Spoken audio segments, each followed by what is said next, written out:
Europe is facing the worst drought in 500 years. Freshwater resources are dwindling. The very foundation of our food and energy security is challenged. It is in all our hands that water remains a global common good, a solution to conflict, not its source.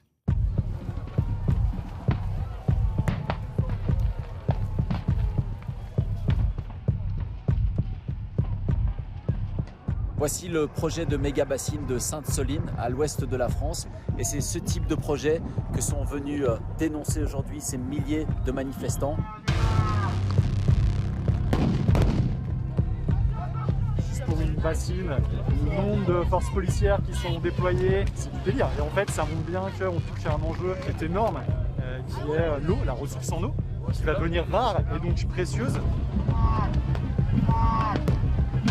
Ce qui va se passer après Sainte-Soline, c'est que, plus que jamais, partout en France, un vent de colère va régner.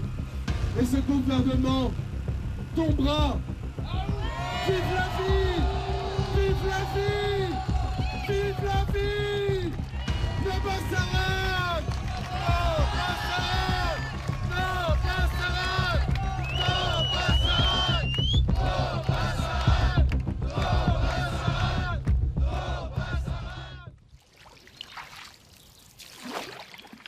Quelques semaines après la manifestation à Sainte-Soline du 25 mars, je retourne dans la région du Marais Poitevin pour comprendre les raisons de la colère, mais aussi les répercussions potentielles de ces enjeux en France et dans le reste de l'Europe. Ce marais, deuxième plus grande zone humide de France, est l'épicentre du conflit autour des retenues d'eau destinées à l'irrigation agricole, officiellement appelées réserves de substitution. Mais les opposants à ces gigantesques réservoirs, comme Joël et Jean-Jacques, préfèrent les appeler bassines ou méga-bassines. Le Marais Poitevin, en fait, c'est une très grande zone humide. Alors, une partie a été asséchée, drainée. Il y a encore des endroits préservés, mais c'est en train de se rétrécir parce que partout, la tendance a été pendant des années à détruire les prairies humides et à les remplacer par du maïs.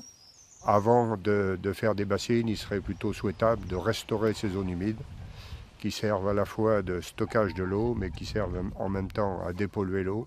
Si demain, on doit essayer de trouver des solutions pour atténuer le réchauffement climatique, la solution, ce n'est pas de mettre l'eau des nappes phréatiques au soleil, c'est de tout faire pour remettre l'eau dans les sols. C'est là qu'elle est le mieux, à l'abri de la lumière, à l'abri des pollutions.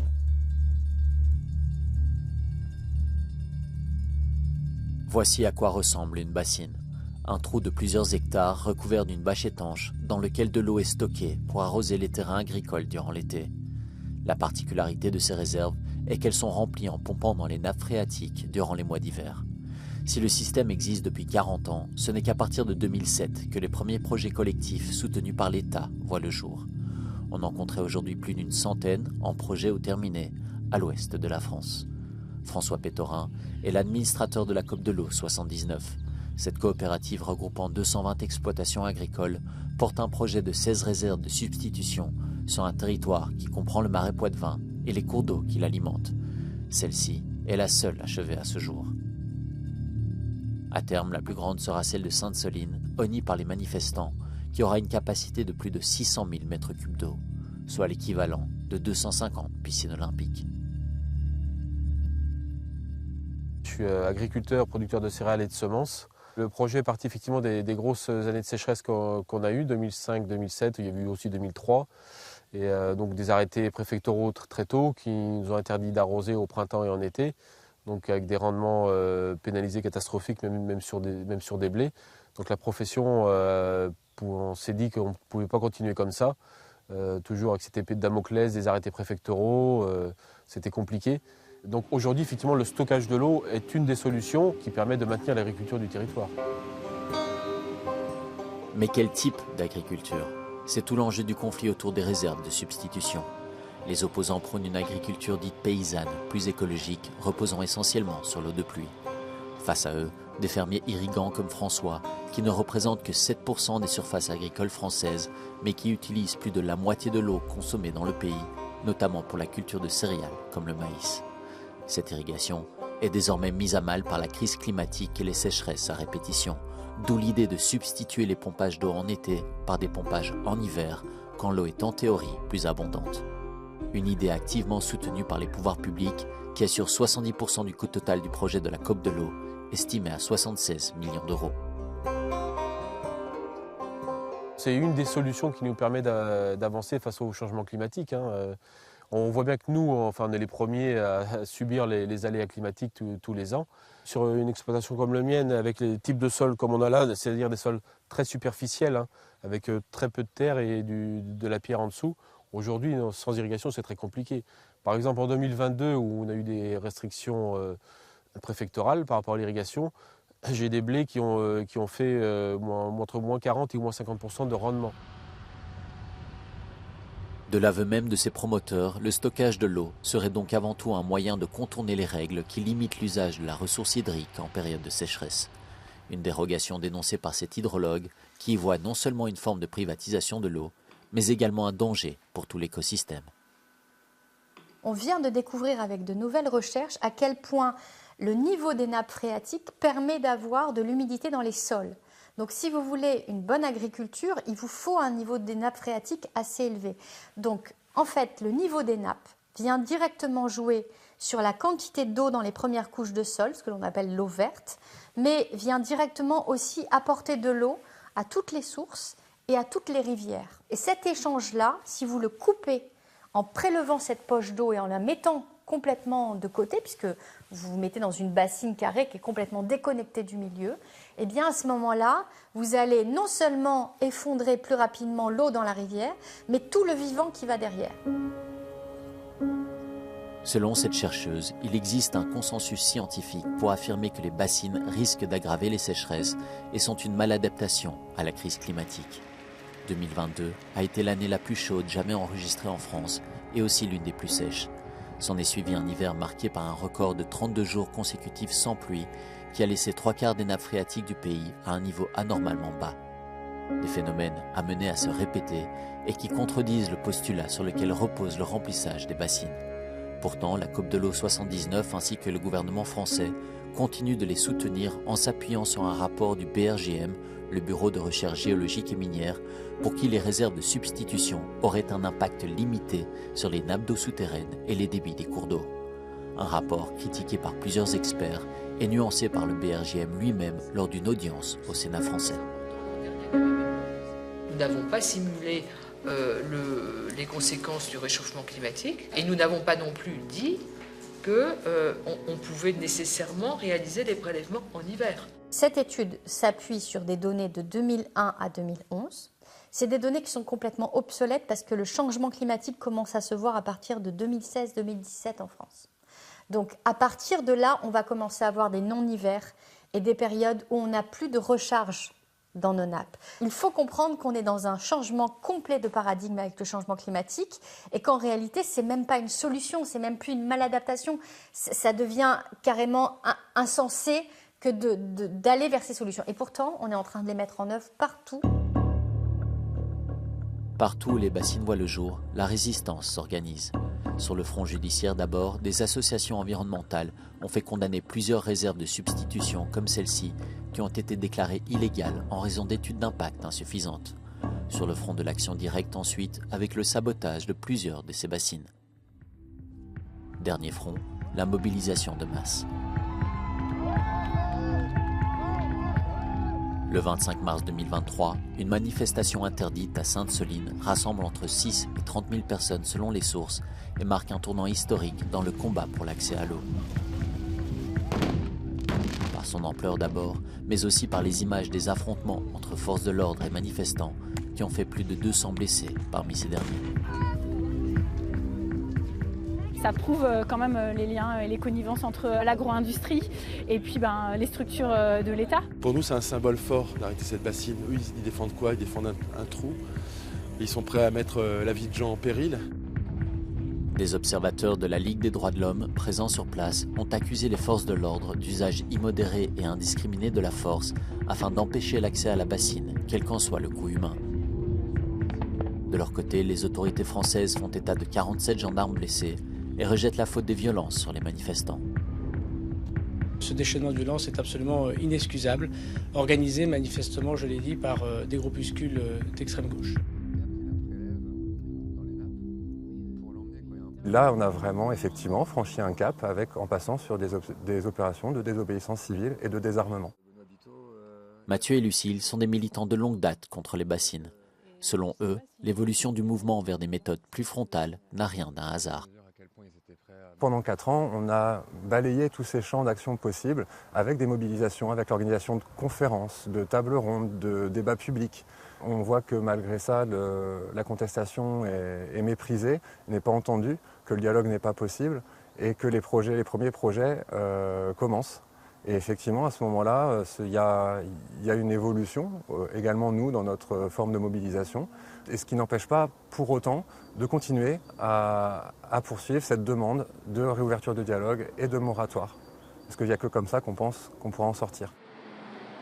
Reste une dernière carte dans les mains des anti-bassines, l'Europe. Depuis 2021, ils y portent une pétition accusant les réserves de substitution de violer plusieurs directives environnementales européennes. Si la Commission reconnaît certains manquements et dit prendre ce cas très au sérieux, elle s'en réfère pour l'instant aux juridictions françaises pour veiller à ce que les bassines soient conformes au droit communautaire. Pour l'instant, il n'y a pas eu beaucoup d'actions concrètes, mais en tout cas, c'était important pour nous de se faire entendre jusqu'à l'Europe. Manifestations, procès, pétitions, sabotage, rien ne semble arrêter l'avancée des réserves de substitution en France. Le gouvernement les revendique d'ailleurs dans son plan d'application de la nouvelle politique agricole commune, une enveloppe de 45 milliards d'euros entre 2023 et 2027 pour soutenir l'agriculture française. Cela présage-t-il l'extension des bassines et des tensions qu'elle charrie au reste de l'Europe? C'est ce que nous allons voir dans la suite de ce reportage. Fin avril, comme chaque mois, les ministres de l'agriculture des 27 États membres se réunissent sous l'égide du Conseil de l'Union européenne. C'est leur première réunion depuis la manifestation à Sainte-Soline, l'occasion de poser une question sur les bassines à la présidence suédoise de ce Conseil et au commissaire européen à l'agriculture. I would like to know if there are any talks about potentially exporting this model to other EU member states, and if at the level of the Commission this could one day perhaps become a recommendation to member states. Ja, tack för frågan. Det är inte något som har diskuterats i rådskonstellationen eller som är på bordet just nu, men det kan ju såklart diskuteras i andra sammanhang. We are open for the discussion of this proposal. Interesting and worthy for consideration. Intérêt potentiel pour les bassines de la part des États membres et de la Commission européenne. Qu'en est-il du Parlement européen ? J'ai posé la question au président de la Commission environnement, le français Pascal Canfin, qui dit soutenir les bassines sous certaines conditions. Une méga bassine, ça peut être juste une fuite en avant. Mais si c'est lié à des changements de pratique des agriculteurs qui, par exemple, passeraient à des cultures qui auraient moins besoin d'eau, c'est une façon de sécuriser leur transition. Pourtant, selon cet eurodéputé, cette transition fait face à un obstacle majeur, la puissante commission agriculture du Parlement européen. Vous avez une opposition à tous les textes européens qui cherchent précisément à encourager, pousser au changement de pratique agricole. Je le constate puisque je négocie le texte sur les pesticides où la commission agriculture dit on n'en veut pas. Le texte sur la restauration de la nature où la commission agriculture dit on n'en veut pas. Le texte sur les émissions industrielles de l'élevage où la commission agriculture dit on n'en veut pas. Bon, je pense qu'on doit trouver un compromis qui soit praticable pour les acteurs sur le terrain. Et je peux vous dire que c'est une bataille très importante contre un certain nombre de lobbies agricoles. Les lobbies agricoles. Depuis des décennies, ils défendent les intérêts de l'agro-industrie avec pour argument principal la souveraineté et la sécurité alimentaire. À l'échelon européen, le lobby qui a l'oreille de la Commission agriculture se nomme Copa-Cogeca. Ils n'ont pas donné suite à mes demandes d'interview au sujet des bassines, mais dans un document datant de 2018, Copa-Cogeca affirme que le stockage de l'eau est le moyen le plus important pour améliorer la sécurité hydrique et demande pour y parvenir un soutien fiscal et financier accru et une réduction de la charge administrative. Une prise de position qui n'étonne guère Marco Contiero, spécialiste des politiques agricoles chez Greenpeace. The farmers that are protected and whose interest is being at the center of the work of Copa-Cogeca and other lobbies is not the majority of farmers out there. Is a very minority of bigger, sometimes really industrial farms, which are actually responsible for most of the pollution, yet a committee that is supposed to, of course, deal with farming, but also try to help the farming sector to move and transition, is very stubbornly defending the status quo. And this is a problem. Un homme pourtant essaye de faire bouger les lignes. Benoît Biteau est ingénieur agronome, propriétaire d'une ferme biologique en France et une des figures de proue du mouvement anti-bassine. Il est également député européen et vice-président de la dite commission agriculture. Selon lui, la transition agricole se heurte aussi à un problème structurel lié à l'attribution des aides financières. Quand on regarde comment sont distribuées les aides publiques de cette politique agricole commune, déjà 80% de l'enveloppe est captée par les 20% de structures les plus grandes, puisque le mécanisme c'est qu'on aide par unité de surface, et donc plus on a d'hectares, plus on a d'aides. Or, c'est précisément ces grandes surfaces qui sont les gros utilisateurs d'eau, et surtout, les aides publiques de la PAC ne conditionnent pas suffisamment la réduction des pesticides et des engrais de synthèse qui viennent télescoper la fertilité des sols. Et donc, du coup, on continue d'accompagner une agriculture qui s'éloigne de la restauration de la fertilité des sols, qui pourtant sont la réponse à une agriculture qui soit plus frugale en termes de consommation de pesticides, d'engrais de synthèse et bien sûr d'eau. Selon l'Agence européenne de l'environnement, la pollution des nappes phréatiques en Europe, en bleu sur cette carte, est principalement causée par les pesticides et les engrais chimiques. Quant à l'irrigation agricole, elle représente la plus grande menace sur le niveau des eaux souterraines. Résultat, près d'un tiers des nappes phréatiques peinent à répondre aux exigences quantitatives et qualitatives prévues par la réglementation européenne. L'agence en appelle donc au respect du principe de précaution dans les stratégies d'adaptation à la crise climatique, un principe que ne respecteraient pas forcément les réserves de substitution. This is not a systemic response. It's a band-aid, yeah? And it's a band-aid that, on top of that, might be disturbing and aggravating the overall condition of the local environment and of our potential to really adjust to these circumstances of climate change. Secondly, they are not economically feasible without serious government subsidies. So you could ask yourself the question, is this an economically feasible way to support agriculture? So more than precautionary principle, I think this is not the systemic response that the agricultural system needs. Un changement systémique serait pourtant dans l'intérêt de nombreux agriculteurs. Entre 2005 et 2020, 5 300 000 fermes ont disparu en Europe, soit près de 1000 fermes par jour. 87% d'entre elles étaient des petites exploitations de moins de 5 hectares. The current system does not have a future. It is not the model that will provide farmers what they want and what I think is a fair demand. Give us a decent income with a decent type of job and existence, and I don't think that by fooling them into believing that the current food system is their future, I don't think we serve their long-term purpose. Face à une crise climatique que nos sociétés aggravent chaque jour un peu plus, les bassines sont devenues le symbole d'un modèle agricole qui illustre la difficulté de l'Union européenne à concilier ses objectifs environnementaux avec ses priorités économiques. Plus les sécheresses s'intensifieront, plus forte sera la demande pour des solutions court-termistes, au risque d'accentuer davantage les pénuries d'eau et de propager les tensions autour d'une ressource qui se raréfie. Water is a human right and the common development denominator to shape a better future. But water is in deep trouble. Les Nations Unies ont déjà prévenu, d'ici 2030, la demande en eau sur Terre dépassera de 40% les ressources disponibles. Une crise mondiale de l'eau est imminente, assure l'ONU, et l'issue plus que jamais incertaine.